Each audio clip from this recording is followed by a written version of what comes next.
Obviously, being connected back to back is not intimate. There's no romance, there's no intimacy, there's no beauty. Face to face, that's awesome. Also, face to face means you're going to get into arguments. Back to back, you never argue. You don't even see who you're arguing with. Face to face means it's going to be an intimate relationship. An intimate relationship means there's a possibility of pain, of irritation, of friction. But it's all worth it because the face-to-face oneness is the most godly. So the first thing we learn is that oneness is possible because we were originally one. And just as it is with the body, the same is true with the soul. The soul was one soul. It got divided into male and female. In marriage, they are reunited. Now, reunion is a completely different experience than a union. So can two men get married to each other? They can create a union and live happily ever after. But it's not a marriage because it's not a reunion. Number two, the other thing we learn from that description is that the purpose of marriage is oneness. It moves us past all the things we thought marriage is supposed to produce. So if you're marrying someone for something, it's going to be a disaster. So for example, a man says, I love you for your money, and I want to marry you for your money. And she has money.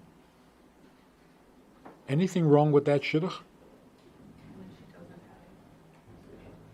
What's wrong with that shidduch? He's marrying the money. She can lose the money. He's marrying the money. Huh? I'm saying he's becoming one with the money. Yes, exactly right. Except that it's not a reunion because it was never his.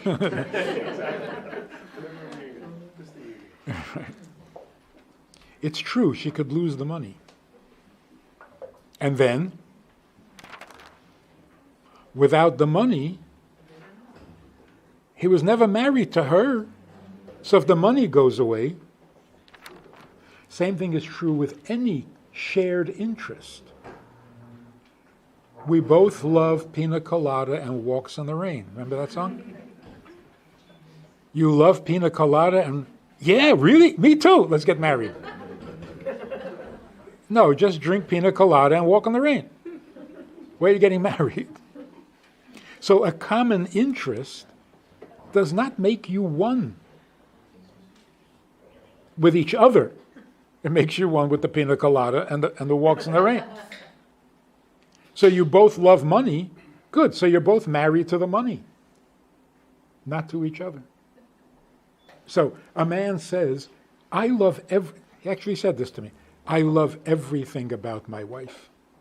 So, whoa, that's a serious claim. Okay, let's assume that that's true for the sake of argument. You love everything about your wife. Do you love her? He says, everything about her. I said, do you love her? He says, what does that mean? What does that mean? What's a her? The first time I heard, I was very young, and all of a sudden I'm doing marriage counseling. Like this funny guy said to me, you do marriage counseling?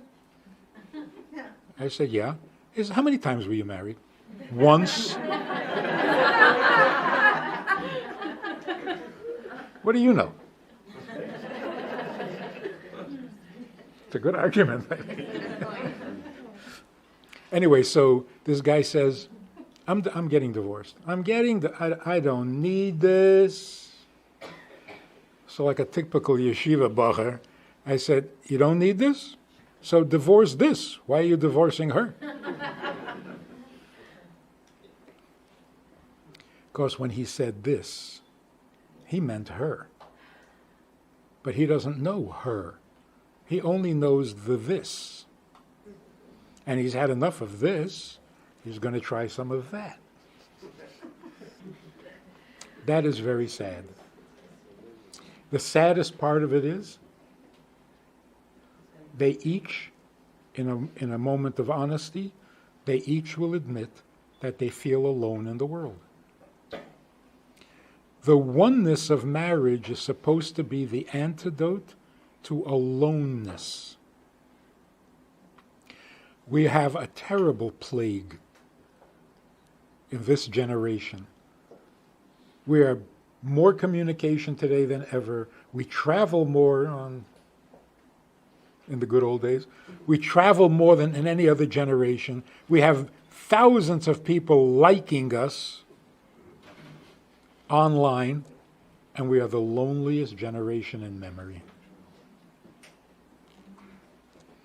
In England, because of, what is it called, the medicine, government-sponsored medicine, what is it called? So since the government pays for it, they're very concerned with saving some money. And they realized that the source of many, many health issues is loneliness. Because when you feel alone, your immune system crashes.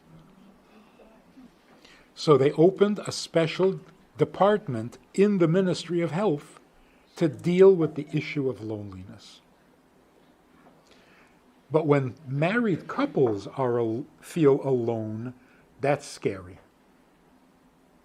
Because if marriage isn't going to cure it. So couples who are happily married, they have a successful marriage. They have no complaints, except they feel alone. Now what's going on? What's going on is they're married to something in each other, but not to each other. So, if you're marrying for money, you're not marrying her, you're marrying the money. The result is, if the money goes away, there is nothing left, because there never was anything more than the money. Which means that even while they were married, even while there is money, even if the money never goes away, they are never going to be married to each other. So they will feel alone in the world. Marriage, by the way, is the only solution. You are not one with your parents no matter how much you love them and they love you. You're never one with your mother or father because they have each other. You're number 3, not number 1. And with your children, same thing. You're not one with your children. Only marriage, the only relationship where two people can actually become one. So, if marrying for money is a lie, I love you for your money? No, you don't love me at all. You love the money. You want to marry me for the money? No, you don't want to marry me. It's like, we do this with God also, in religion. I want to get to heaven. I want to get to heaven. Can I get into heaven? Well, if you serve me, if you worship me, if you love me, can't anything be simple anymore? Just let me into heaven. Why does everything have to be so complicated? I just want heaven. I don't want you. That's what every religion says to God. A man says, I want to marry you for your money. He's really saying, can you just give me the money? No, I suppose not, huh? Guess I'm going to have to marry you for the money. It is such an insult. But listen to this. One of the things that destroys marriages is love. Love is a disaster. But one man says to a woman, I want to marry you for your money. The other guy says, I want to marry you for your love. Which one is worse? Money is at least useful. I want to marry you for love. I want to marry you because I'm in love with you. What's wrong with that? What's wrong with that? Well, you get married, and a week later, your husband expresses an opinion. And your reaction is, what? Hey, just the love. I married you for the love. There's nothing in the contract about opinions. So, if the wife expresses a need, a feeling, a mood, just love. Stick to the love. So, if the money goes away, there's no relationship. If the love goes away, there has never been a relationship. The point is, money is a thing, and things cannot make you one. Love is also a thing. Whatever it is, you can have it, not have it. You can have more, you can have less. It's a thing. So if a couple are married, with a chuppah and the whole thing, right? And they don't love each other, are they not married? They're married. So the husband, typically, who has an affair, will say, yes, I'm having an affair, because my marriage is not a marriage. We don't love each other. Oh, so you got divorced? No. So it's not adultery? Because you don't love each other? So marriage means love. Without love, there's no marriage? So as soon as you stop loving me, you can go do whatever you want? So, anytime you introduce a thing into your marriage, you are destroying the oneness, because things get in the way. In order to be one, you have to remove all things. All things. What's a thing? Love is a thing. Pina colada is a thing. Money is a thing. Then you can marry anybody. Listen to this. I'm not going to explain it because it's a big... If you can't marry anybody, then you can't marry anybody. Okay, let's finish the idea. Because love is an item, it's a thing, it will get in the way. You are loving the love, not the person you're married to. Like, I love how you love me. Remember that song? I love how you love me. If you don't love me this way, don't need you. Here's the other thing that's ruining marriages, destroying marriages. Sex. Sex destroys marriages because it has become a thing, and everything gets in the way.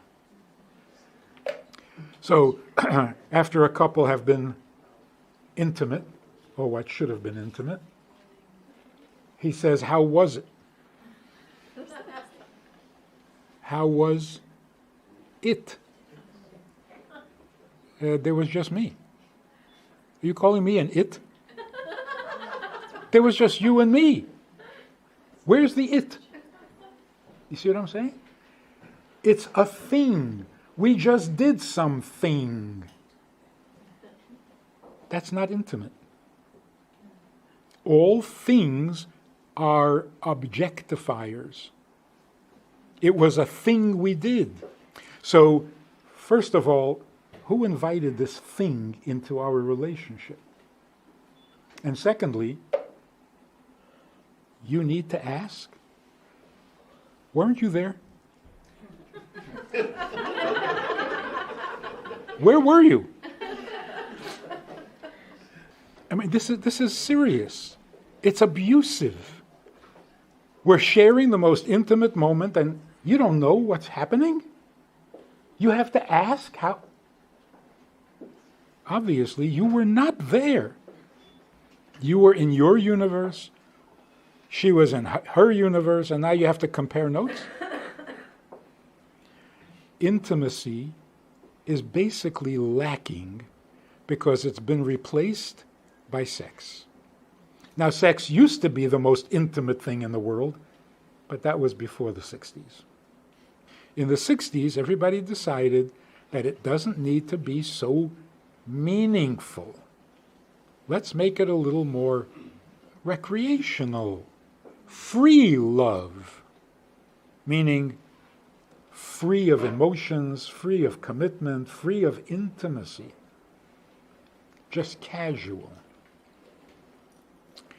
So that was one mistake. The other mistake was calling it love. Intimacy is not love. You listen to the language, and when you think about it now, you'll see how destructive it really is.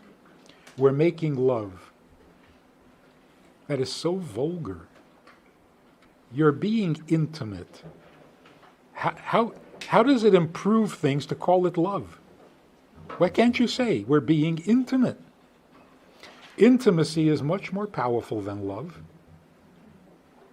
So you're reducing it by calling it love. And it becomes absurd that this child saw a dog mating and said, oh, they're making love. No, they're not making love. And you don't make love. It's not a thing you can make. So the whole thing is just distorted and perverted and destructive. He's my lover. Yeah, I know him. He's anything but a lover. The man's a monster. No, but he's my lover. Like, that's all he ever does is love. He's like a love machine. What is he? He's a lover. What a title. Huh? So, to be married, you have to be joined to each other by removing all things. You are not married because of anything at all. So we started off with the statement, there is nothing a man needs from a woman. Because whatever it is, he can get it from somebody else.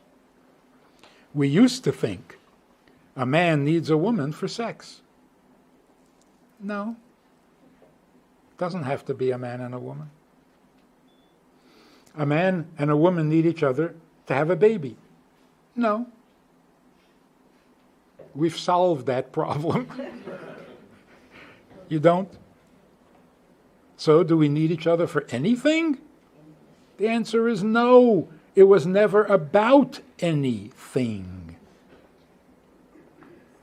So, why, if a man is as perfect as he thinks he is, would he bother getting married?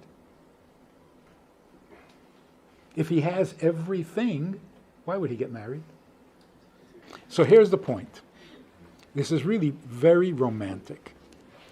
God is certainly perfect in every way possible. And yet he creates us. Why? Why? If you find an answer to that, you have found the essence of Judaism and the essence of marriage. Why would a perfect being create